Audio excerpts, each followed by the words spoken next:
இது எல்லாமே ரியலா ஒர்க் ஆகிற டாய்ஸ் தான் ப்ரோ. நம்ம வீட்டுல இருக்கிற எல்லா அப்ளைன்ஸும் ஒர்க் ஆகிற மாதிரி இருக்கு. இது பாத்தீங்கன்னா சிங்க். இந்த சிங்க்ல தண்ணி ஊற்றி இது வாஷ் பண்ற மாதிரி இருக்கும். இது வந்து ஸ்டவ் வந்து நம்மளுக்கு பாயில் இது எல்லாமே ஆகும். அந்த இது வந்து ஒர்க் ஆகும் ஸ்டீம். இது பாத்தீங்கன்னா ஃப்ரிட்ஜ் பாருங்க. ஃப்ரிட்ஜ் திறக்கும் போது என்ன ஃபீலிங் இருக்கு அந்த ஃபீலிங் கிடைக்கும் பாருங்க.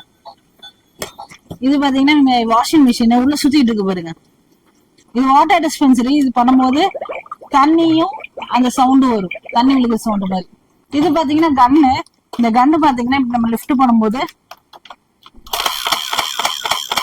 இதுல இருந்து அந்த பபிள்ஸ் வரும். இது எல்லாமே ரியலிஸ்டிக் சவுண்டா. இதெல்லாம் பசங்க கையில கொடுத்தீங்கன்னா அவ்வளவுதாங்க. இதெல்லாம் கொடுக்கும்போது சூப்பர் கிஃப்டா இருக்கும். உங்க பேரண்ட்ஸ் வந்து கிட்ஸுக்கு இருந்தீங்களா நோட் பண்ணிக்கீங்க. இந்த ப்ராடக்ட்ஸ் எல்லாம் அவங்க ரொம்ப லவ் பண்ணுவாங்க. இந்த மாதிரி ப்ராடக்ட்ஸ் இல்லாம நம்மள்ட்ட இன்னும் நிறைய ப்ராடக்ட்ஸ் இருக்கு. நம்ம வீடியோல காமிக்க முடியாம நிறைய இருக்கு. நீங்க ப்ராடக்ட்ஸ் எல்லாம் வேணும்னா நம்ம ரூபி பேஜை பாருங்க, நம்ம இன்ஸ்டாகிராம் ஃபாலோ பண்ணுங்க.